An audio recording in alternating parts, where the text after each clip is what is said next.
Hello, welcome to the Media Club. I'm your host, Matt Deegan. In the club today, with Disney and ABC facing the wrath of viewers, why are big media beasts struggling so badly with the Trump administration? Broadcast and audio critic Miranda Sawyer looks back on another tumultuous week in talk shows. Also on the pod, which brands and platforms do advertisers love now and why? Media strategist Jane Ostler from Kantar joins us to reveal the latest media reactions data. All that plus MPs enter the chat as YouTubers demand a mortgage. But what about the other freelancers? And in the media quiz, we travelogue our way around 3 more curious stories from the week. That's all happening in this edition of the Media Club. Come on in. Hello, both. Hello. Greetings. Lovely to see you here. Miranda, you're audio critic for The Observer and host of the Talk 90s to Me podcast. Yes. But you've added a second podcast to your bow. I have, yes. It started this week. It's We Have Notes, and it's for The Observer, actually. So it's quite weird because I'm simultaneously audio critic for The Observer and now presenting a show for The Observer with Liv Little, who's a fantastic broadcaster and incredible person. And it's about culture. So it's like 2 culture stories per week with a few other little bits around. And it's really fun, actually. It's really, very fun. But yeah, I'm very aware that this is a poacher turned gamekeeper situation. Or it's like simultaneously poacher and gamekeeper. Yes, I'm both. Both. Schrodinger's podcast. Yeah, exactly. So obviously you've been on the show lots. Your membership is almost gold embossed. Who would you like to add to the club this week? Okay, so I would like to add, she's a writer, but she's made an investigative podcast called The Missing Sister, and her name is Charlie Brinkhurst-Cuff. It's quite a difficult thing to do, to make an investigative podcast. I actually think it's almost impossible unless you have loads of money. She did not have loads of money, and she followed the story of a young woman called Jo Morgan, who was murdered in late 2018. She joined a kind of very unusual church, and it was a church member that had murdered her, but her disappearance was not followed up for a really long time. And Charlie does this incredible feat of not only covering the story with respect, but kind of looking at the way that journalists go about covering these stories and kind of unpacking the morals around it and how you can ethically do it. And I think the thing that's really amazing about it is she's just on very, very low budget. Nobody gave her any money for it. And I think it's a really good piece of work. Well, she's very welcome to join the club. Also here is Jane Ostler, EVP at data and analytics company Kantar. Welcome back. Thank you. Who would you like to add to the club this week? Is it cheating if I say it's a team of people? No, they're fine. I would say it's probably Tylenol's crisis communications team. Yes, I imagine they'll be using their own product this week. Yes, exactly, taking it in spades. I think they have handled what was a proper crisis in a very kind of mature, balanced and calm way, talking about medical evidence, putting up notices on their website that you see. And there's been all sorts of memes and other things on social media. But I think given that it's a fairly rough week that they're having in terms of dealing with reputational matters and misinformation, I think they've done a good job in kind of calmly fighting back. So this is the president and the American administration saying that particularly pregnant women shouldn't use Tylenol. Yeah. But more than that, they're associating it with autism as well, yeah. Yeah, it's absolutely ludicrous. The thing that was mad, even though people don't regard Trump as a great source of medical advice post-COVID, even him just saying the words over and over again, like, don't take Tylenol, don't take Tylenol. Yeah. There is a sort of drip approach, isn't there? Yeah, exactly. And, for a company to deal with that kind of problem in the face of the actual president, dissing your product, it's really tough. But, you do wonder, though. I mean, Trump must get a headache occasionally. No? I mean, he must do. He does just press a button and some pills arrive. Yeah. Well, speaking of Trump and the administration's interventions, a talk show host, Jimmy Kimmel, was back on the air this week after his suspension last week by ABC, the US TV network owned by Disney. Miranda, these were for jokes he made around the time of Charlie Kirk's death. What has Kimmel said has happened to him? So essentially he made, I have to say, not brilliant jokes around the death of Charlie Kirk. And they were taken very badly by people on the right. They were taken so badly that essentially his show was pulled from air by Disney. And that is a massive deal. It really is a big deal. And these, he is one of several very important kind of talk show hosts that dominate American kind of discourse, I would say. And to have that pulled just for a joke really does strike at the heart of something that Americans find, it's free speech for a start, which obviously we can pass till the cows come home, because the idea of free speech, Trump is very pro free speech, except when they say something about him that he doesn't like. So touchy, it's unbelievable. But also it's kind of about comedy. And I do think that America takes comedy incredibly seriously in a way that we don't really hear. Do you know what I mean? And I think that they take comedy very seriously, which is actually why in the end they end up with these talk show hosts. Most of them come via comedy, not all, but most come via comedy. And they take the kind of privilege of making jokes about the news incredibly seriously. This is really important. It's like writing a leader for the Times. It's a really important role. And so for that to be removed really on kind of on a whim, actually, on the idea that it was very quickly done as well. Very quickly done, and also I felt like it was very quickly done on the idea that somebody might be offended. They might be offended, and you could have waited. You could have waited for a while and see if it calmed down after a week. You did. The speed of it, I thought, was the most shocking thing about it, actually. So, Jane, this is all back to money, isn't it, really? This is the FCC wading in and suggesting on a podcast, always the best place to suggest anything, that they might take a look at Jimmy and the affiliates who have been broadcasting him. Yeah, so it's kind of interesting to think what would happen if there was an equivalent in the UK, and, how threatening Ofcom would be in that situation. But yeah, it all does come down to money. It comes down to Disney. It comes down to the affiliate stations that were running the show, acquisitions that are in the pipeline. And so, it does turn out that everything is political. Even a misjudged comment on a show turns into a massive crisis. And I think if you looked at his sort of mea culpa, 28-minute piece on the show a night or two ago, he went through the whole range of emotions. He talked about, it's Jimmy Kimmel. He talked about Christianity, he talked about his family, he apologised. But he also made the point that it's kind of highly authoritarian and not something you expect from the US. He said it was un-American. Yeah, that he was said quite it's anti-American. Yeah, so it was a good, kind of good line. Yeah. When I watched it, it's about a 30-minute piece. They sort of did 2 segments of it. You can obviously watch it on YouTube. I thought, actually, has this given him more of a pep in his step? Does he end up being the sort of free speech warrior because he's been cancelled for a week and then back on the agenda? Yeah, possibly. I did think that. So he was cancelled, and then basically Disney got cold feet. That's what happened, really. So there were protests by various kind of actors and people in the media outside Disney. And then there was a documentary that was being shown in LA about Lilith Fair, and Sarah McLachlan was going to play, and she wouldn't play. And basically people started pulling their subscriptions from Disney. So there was a kind of decision that had to be made. And as far as the reports say, that it was very, very close. They really nearly didn't bring him back, but they did bring him back in the end.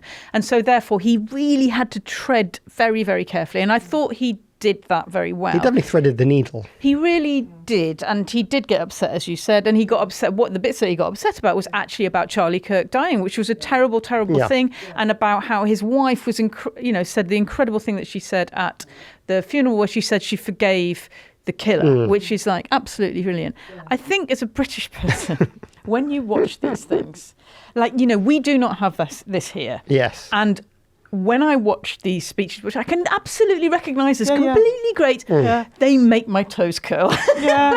And there's something about them that seems absolutely, he's obviously pro-America, but it seems very un-UK. Yeah. And I just, James Corden, in order to present those shows, had to go to America. You cannot do it here. And I think it's because there was a lot of talk in his speech about kind of conservative people also believing in free speech, and he's very much on the left, and he says I'm on the left. And what happens in our country, I think, is that we just take the mick out of everybody. So it doesn't matter if it's Keir Starmer, it doesn't matter if it's Boris Johnson, it doesn't matter if it's Nigel Farage, we just take the piss out of all of them. Whether you're reading Private Eye or Have I Got News for You, it's just merciless. All of it. Yeah. Have I Got News for You is absolutely all. That is the kind of show that we can stand. We don't really have that we are on the left show. We have had a few, but they've never lasted. And the talk shows that we've got, which are very good, Graham Norton is amazing, and also obviously a stand-up.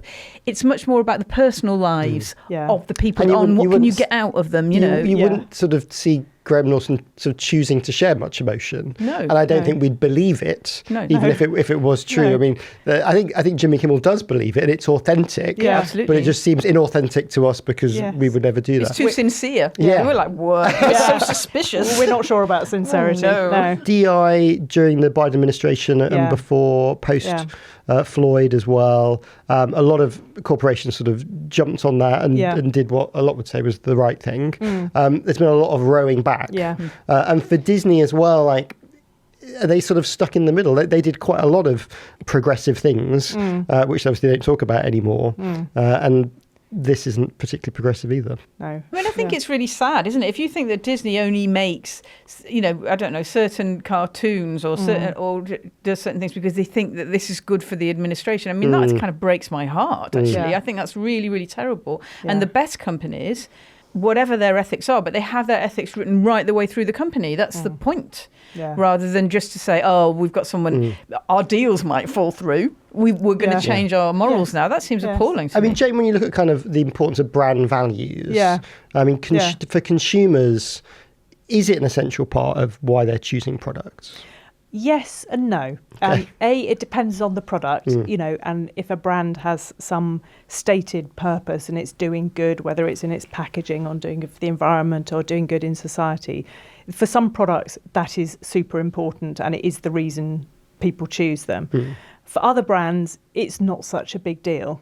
Well, it doesn't work. Like if you think about, like, say, Budweiser working with Dylan, I can't remember her surname now, but that really didn't work because it didn't match the brand, did it? And I kind of think if it matches the brand, and Disney to me is aspirational and should be, when I think of Disney, I mean, I'm aware they do lots of things, but actually I think of the cartoons, like I think of the movies. And so, and to me, they are, they should be kind of aspirational. They're for children. They should be for everybody. They should be about equal values. So it seems very weird to me when they're not. Yes, when it's stapling on the values. Yeah. So, another example is Patagonia is a good brand that has environmental sensitivity at its core, and you wouldn't expect that brand to do anything else, and probably that does attract a lot of people. There might be other more sort of household products like, Yorkshire tea or Marmite or something that you might not automatically assume has to have a purpose. Yes. And you actually buy it for different reasons and you associate with it for different reasons. So, it's I think for media brands, yes, whether consumers think a lot about those is to be decided, but some of them that certainly they do have very strong opinions on. Okay, now they may be worth £2.2 billion to the economy, but influencers, like many media professionals, are still struggling to get on the property ladder. Now MPs want to help with a new cross-party parliamentary group tasked with looking at online creators, not just their mortgage bills, just their lives more broadly. I guess, Miranda, there's going to be freelancers listening to this who think, not just them, mate. Yeah, I did think, I mean, twas ever thus, they're kind of saying these content creators do such great things and they're absolutely self-motivated and they create this amazing stuff. Basically, we have platforms, whatever those platforms are, and in this case, we're talking about kind of YouTube and TikTok and maybe Instagram. We have these platforms. What is the platforms filled by? People being creative. And then these creative people turn around and they go to the banks and they go, well, I make this money. And they go, oh, well, I'm very sorry, you haven't got a pay slip. You can't have a mortgage. And this is exactly what all us freelancers have always been through years and years and years. So it kind of makes me laugh that they're going, these influencers bring in billions to the economy. Why are we not supporting them? And you're like, hello, hello, we're over here. We've been here for a really long time. You can't even claim childcare as an expense against your taxes. I remember being told by an accountant that if you wanted to do that, I should really say that I had a PA. And I was like, it's just, it's literally a childminder. And they're like, no, you can't claim you can't claim that. So there's a lot of kind of elements of what they're saying that just makes me laugh. That I'm like, this is what freelancers have been through for years. It's not. I think that the MPs have got excited because of the word influencers have been used. I think influencers and creators have really kind of come to the fore in the last sort of 2-3 years because the sheer volume of them has grown quite a lot. And I was speaking to a big global brand the other day, and just in the UK alone, they have a network of 40,000 creators, right from, VIPs to nano and everything in between. So determined by the number of followers. And, they have regular contracts with these people, and they, pick you because, you're aligned with a particular campaign and give you a task, and off you go and do it as a creator. And Unilever have recently announced they're going to spend over 50% of their marketing budget, which is not insignificant, on creators as well. So it's definitely something that we see happening absolutely everywhere, even in unlikely sectors. It's not just kind of beauty and hair care and things like that. So it's turning into a recognised profession, shall we say. But I think the industry does really need to grow up as well, because obviously there's always examples of creators who are kind of doing something off brand, or they can be a bit risky, or they I don't know, and they get arrested or something like that. So might be part of their brand. Yeah, living their best life. Yes, it's a part of my DNA. My purpose is to be criminal. So it's a really hot topic, and in our recent research, we found that actually 61% of marketers are planning to increase their spend on creators in the next year. So it's a really big thing. Now, it might be that as a topic, media freelancers somehow need to band together and create a kind of a movement of some sort. Are you saying a union? Yeah, exactly. I mean, I do kind of think, they should be a union for people, because also media freelancers, yes, but there's a lot of media organisations. There's a lot of big ones that employ lots of people that's full-time FTEs, whereas actually on the creator end, it's all little businesses, all micro businesses. Yeah, and they're very easy to pull down. That's the thing that I find very difficult. But if you're looking, I write for an established newspaper, right? That is an established newspaper. If I write and if I write something terrible, it won't go in. But if I write something proper, it gets checked, it goes in, I get paid, it's fine. It'd be very, very unlikely for them to go, actually, we're just not doing it. And the Observer just has decided it's never going to do anything by me again. But that happens to very small creators. It's something happens to the algorithm and they drop down, or they get blocked for no reason. And that seems to me to be really awful. When you're building something up and you're building your own little brand and it's just you, and then something happens to the algorithm and all your followers where's disappear. Your recourse? Almost a little business. And where would you go? I think that they definitely need protection from that. Yeah. AI is, can make or break their visibility and their success. Agreed. This is obviously connected to the research that you've done. This is I always enjoy this. This is the media reactions research. Remind us why you guys bother making it each year. We are really interested in what real people think about media brands and media platforms. So we cover everything from Instagram, TikTok, Snapchat, Pinterest, Disney Plus, that sort of thing, right through to local media brands in 30 markets. And we asked over 20,000 consumers what they think about the ads and the ad environments and the ad formats on those platforms. And we also asked marketers around the world the same thing. And we discover there's often a bit of a mismatch between what real people think and what marketers think. So Are you suggesting the marketers are not real people, Jane? They're not necessarily connected to the real world. Yes, in work mode. So marketers love, YouTube, Instagram, as kind of global ad platforms. Consumers actually prefer. Actually, they do like TikTok and they like Twitch and they like Amazon because it's really relevant advertising. But we also found quite a lot of interesting findings about media channels themselves, like cinema and TV and out of home. And, there's a lot of talk about TV this week because it's the 70th anniversary of the first TV ad in the UK. And it is still the most trusted channel, actually, by marketers. But broadcast TV, not surprise, in decline in terms of marketers' intention to spend money next year.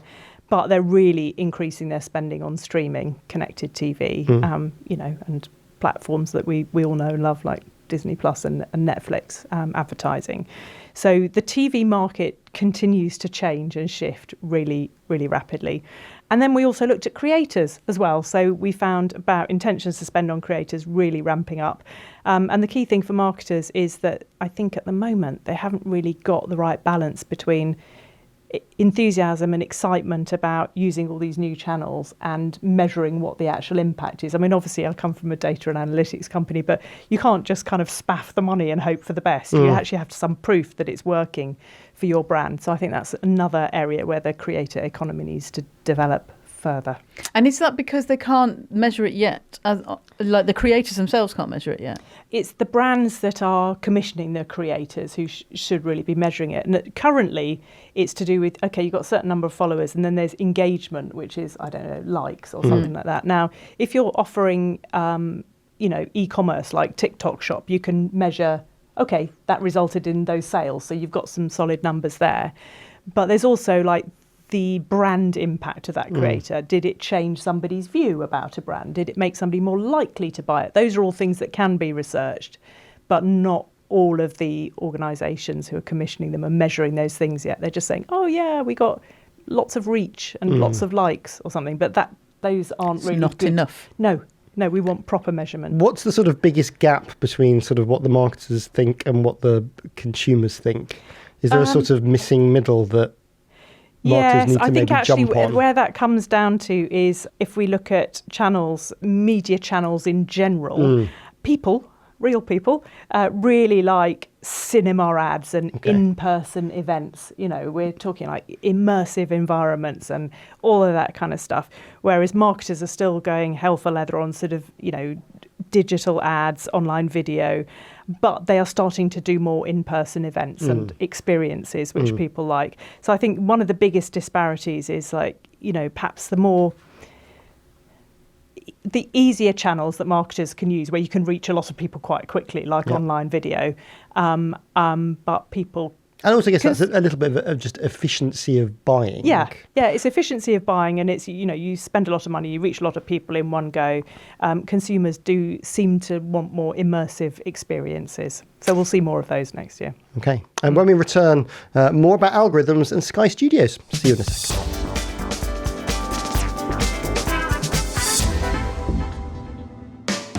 Hello Media Club listeners, Patrick here from Podcast Discovery, the podcast marketing company, where this week we've been thinking about the question we get asked more than any other.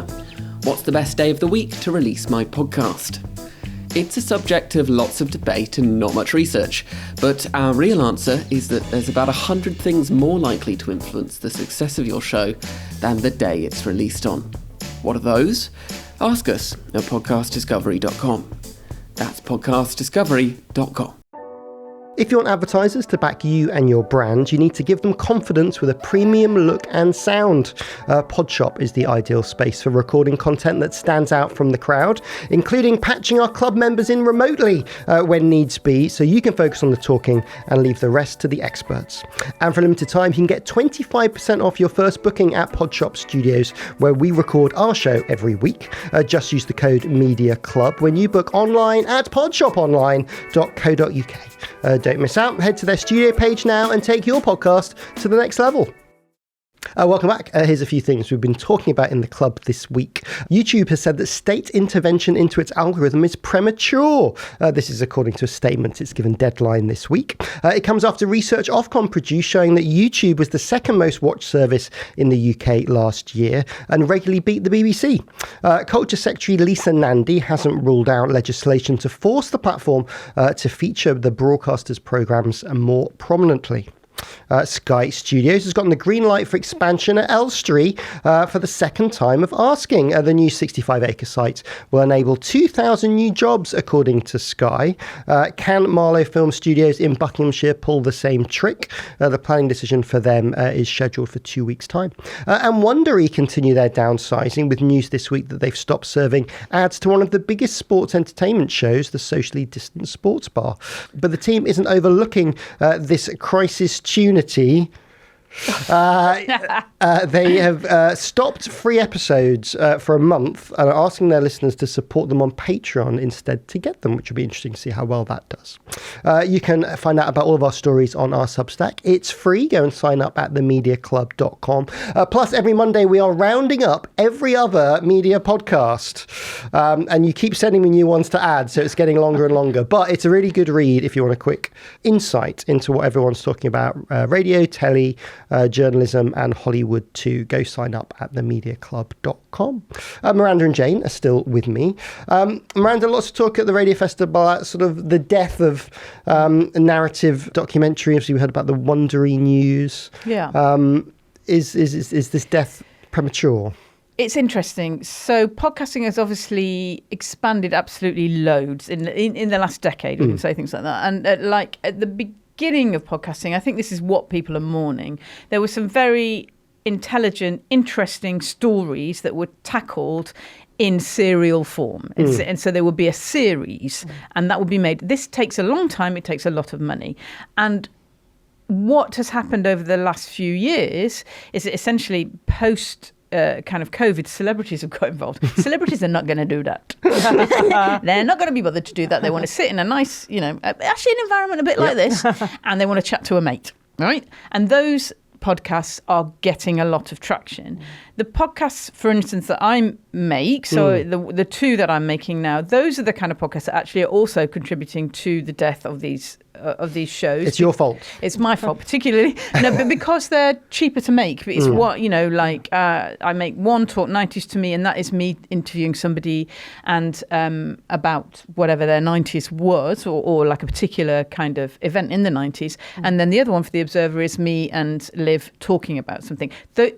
That particular kind of podcast is the one that everybody at the moment is concentrating on. It's a two-hander. At the moment, it comes out once a week. It is always on. That's the term.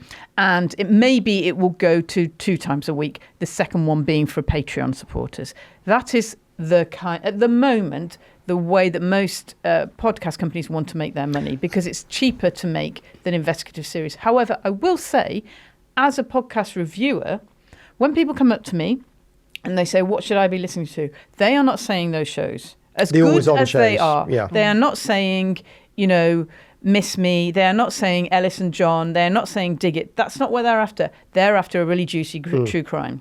They want a proper investigative series. And so I think that those series should be invested in, because honestly, that's what the punters want. We did as part of our first episode of We Have Notes, we look at true crime. And true crime, in terms of audience share, in the last 5 years, it's gone up 185% of listeners. Like, it's enormous. So narrative podcasts might be going down, but actually true crime, weirdly, is going right up in podcasting. It just costs money. Are they in a place where there's sort of this hybrid of always on and investigative sort of storytelling? And I think of something like Red Handed, sort of kind of always on. Those ones, I always think those ones, they're a bit like bedtime stories, aren't they? Do you know what I mean? So it's it's a way of approaching true crime. I actually find them sometimes, I have to say, morally ambiguous, because you're essentially telling a very spooky and horrible story that happens to be true. So in those shows, you would say to me, what about this story? And I'd say, I've investigated this story and I would tell you, and you would react. And the difficulty of that is that probably in these stories, somebody died. There is a family. So I find those, much as I love Red Handed, and I really, really rate that show, it's a great show, that there's something a bit weird around that. I guess it's the challenge of volume. There's a limit to how much you can think about it before you record the next episode. You have to do it. I mean, this, say British Scandal, another great show. They tend to do it it's going to be funny because of the nature of the hosts, and that they draw it out over 5 episodes. The script is very funny. It's kind of very, very well thought out. But actually, to me, still, it's bedtime stories. Like all these ones are kind of bedtime stories, really, with jokes. With your dual role of both audio critic and now audio maker, has it changed your view on what you get sent now that you kind of understand a bit more how to make them? It's funny because I did know before, because I'd made radio. Yes. It makes me irritated more quickly. When I listen to my shows, and I do listen to them, it's horrible, obviously. I hate my laugh and all that kind of stuff. But I'm like, okay, that was bad. You could have done that better. You needed to bring that up first. You know how to hold the interest. So come on, work it. And when I hear shows that don't do that, I'm like, come on, it's not that hard. Just listen to other shows. Yes. And I have to say, edit. Just edit. And if people don't edit and they don't explain what they're doing, I find that even more irritating now. Yes. Jane, it's kind of interesting, the sort of the change to always on. Yes. And we're back to sort of the volume play and the need to fill advertising spots. Yes. How much of media, is media too driven by the commercial imperative versus the listener or the consumer imperative? That is the conundrum, really, that I think is, comes out in the research that we've just done. And it's also a conundrum in terms of if you look at how advertising is kind of put out to the market and deployed now. And there's always been a lot of chat about always on advertising. And obviously digital networks allow you to do that.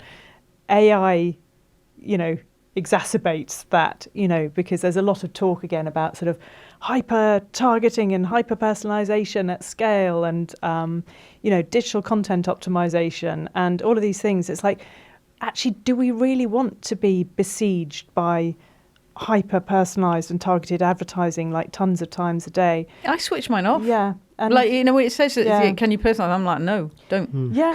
And this is the point of this research is actually we find that, consumers, unsurprisingly, don't like environments where they're bombarded with excessive saturations of advertising. They like a bit of light touch and they like to be entertained, but they don't want loads of advertising, thrust at them.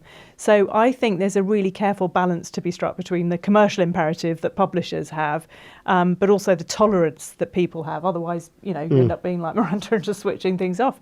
But that's how, many publishers make their sole source of revenue is advertising. So they have to take it seriously. I mean, there's always been a lot of chat about what tech can do to the advertising and the targeting and that side. Yeah. But also advertisers quite like bums on seats, even still putting something on Coronation Street, reaches 3-4 million people. Yeah. Okay, it's not 10 million as it used to be, but we want to flog some fizzy water. Like that's what we want to use. Yeah, big mass reach, high profile events. Yeah, this is why the Super Bowl in the US is still hyper popular. They can charge absolute premium prices for the spots there.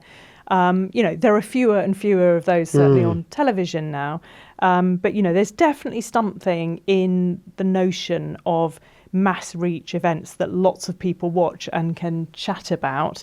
And it's the same for advertising as well. The kind of advertising, if I asked you what ad do you remember, you might tell me something, but it's, in most conversations I have, it's something from like 1985, sort of Shake and Vac or something. It's that or TUI, isn't it? Yeah, there you go, the TUI one. Well, obviously that's become a meme. But I think a lot of advertisers, brands and marketers are really struggling with this issue, which is like, you need to be famous on a mass level.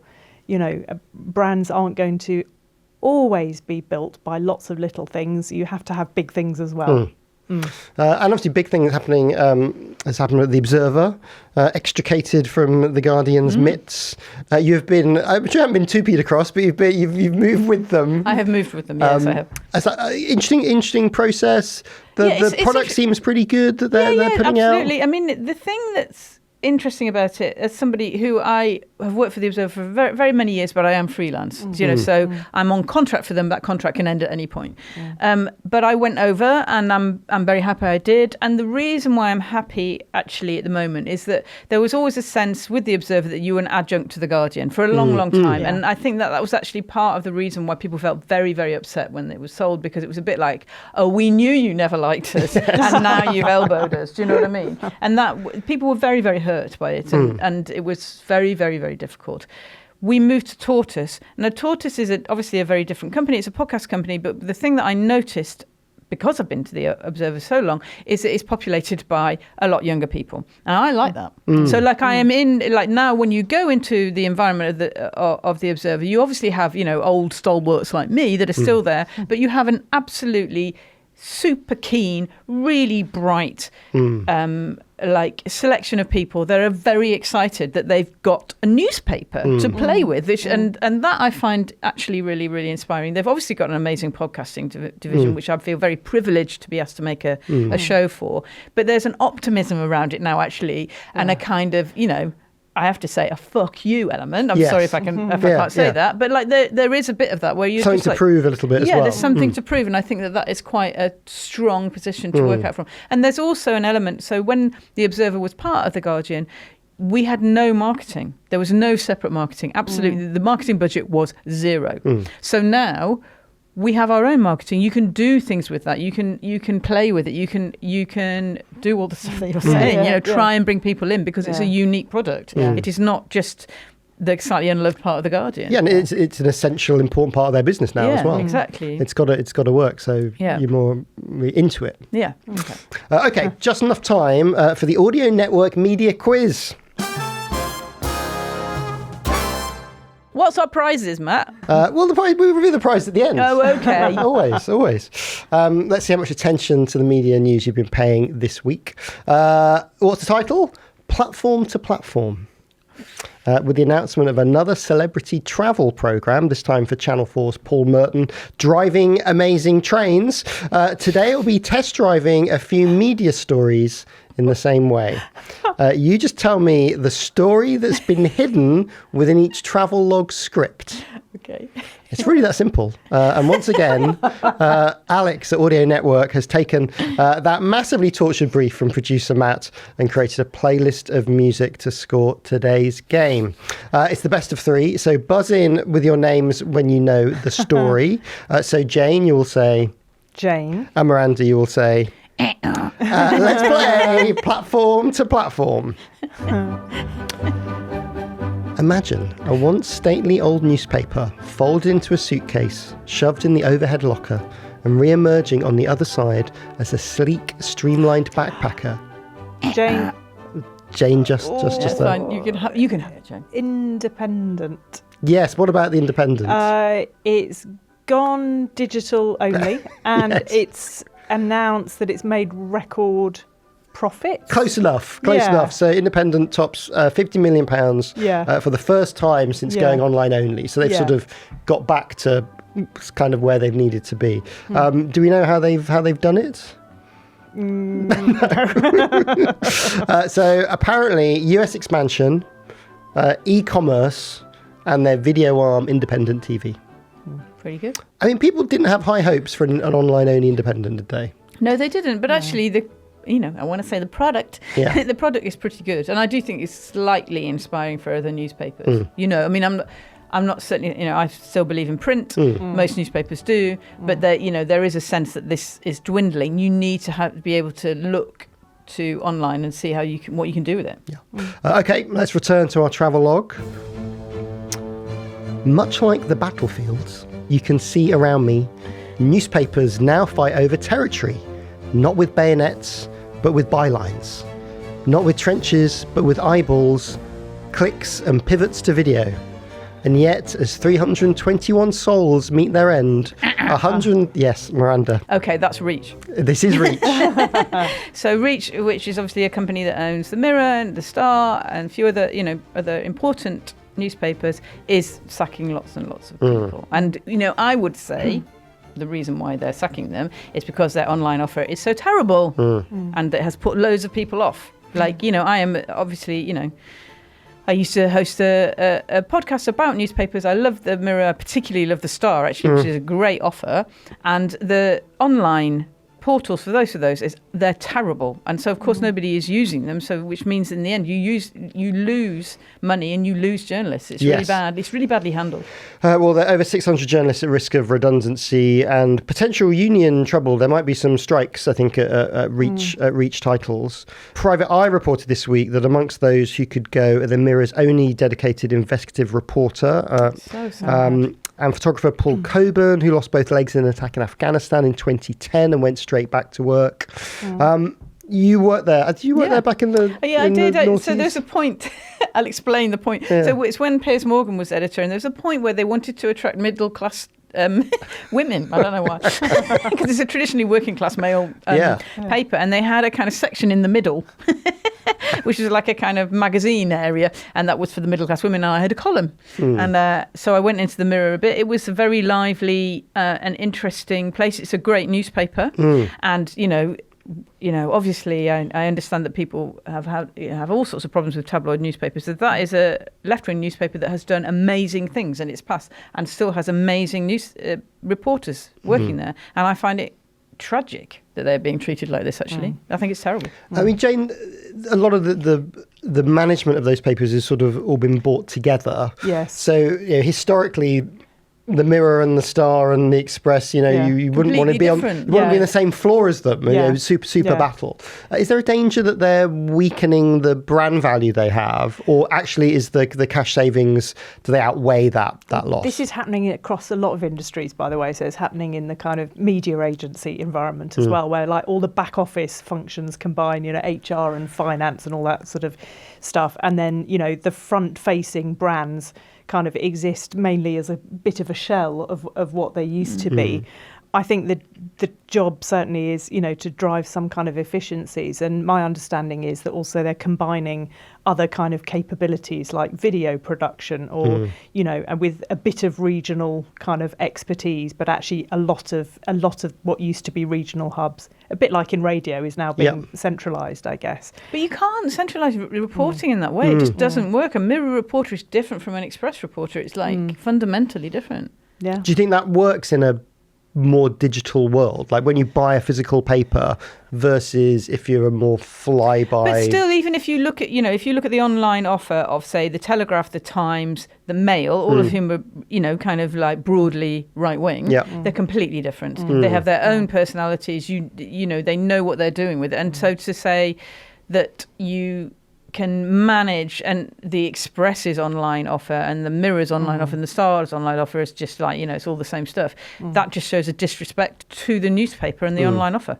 Right, back to our travelogue for one last time. It's journalism as extreme sport. We're clipped into a harness to speak of leadership, politics and the pressure on Sakit. Yes, go on. Yeah. Is this Ed Davey? Yes. Doing an interview in Bournemouth on a zip wire. Yes, that is exactly what it is. Which reminded me of a few years ago. I think it was like 2012. Was that when Boris Johnson got stuck on a zip wire? Yeah. And I've got this image imprinted in my mind of a tightly cropped harness on his sort of crotch, and it's like it's just hideous. I don't know why. Ed Davey is an example of an experiential politician. Yes. Yeah. Very much. But it's quite sweet though, because it's Matt Chorley, isn't it, from 5 Live, who's like an intrepid reporter and interviewed him before on a roller coaster. Yeah, Davey. So I think that's he loves a treatment and an angle. Matt Chorley. Yes, he really does. He likes games, doesn't he? He just likes gamifying everything, and so I think it's actually quite fun. Like we wouldn't know Ed Davey if he hadn't done his stunts, and actually I think especially post the slight collapse of your party, then I think that a lot of young people are turning to the Greens and the Lib Dems, and I kind of think, well, he might as well be interviewed in that way. Have you ever done any zipline related interviewing? No, I have not. I'm very easily travel sick. I would not be doing that. Actually, the Mirror got me to interview Gordon Brown one time, which was absolutely fantastic, and I was very excited. It was just at the point where he was coming up to be elected again, and he didn't. He wasn't. But anyway, I did the interview by a helicopter in a field, and then he got in the helicopter and flew away, and I was like, how am I going to file? Nice. Yeah. Okay, what now? That's it. One vote lost straight away. Well, I think that makes Jane our winner. Go and investigate turning the media club into a travel-based podcast. I think we've solved the concept now. Yeah, thank you. My thanks to Miranda and Jane, and also thanks to Alex for supplying today's music from Audio Network. Remember, they can do this for you too. Just head to audionetwork.com. That's audionetwork.com, and there's a link in the show notes.